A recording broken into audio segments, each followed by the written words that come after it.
बानी पीटीआई इमरान खान की बहन नौरीन न्याजी नाले में गिर गईं।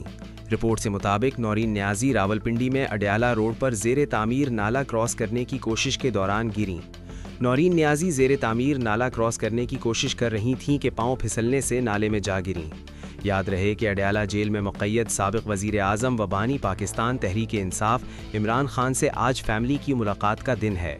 ख्याल रहे कि साबिक़ वज़ीर आज़म इमरान खान को फॉलो अप तिब्बी मुआयने के लिए Pakistan institute of medical sciences मुंतकिल करके उनकी आँख के इलाज का अहम मरहला मुकम्मल कर लिया गया है। इमरान खान को आँख के इलाज के सिलसिले में इंजेक्शन की दूसरी खुराक लगाने के लिए अस्पताल लाया गया था, जिसके बाद उन्हें वापस अडयाला रवाना किया जा चुका है।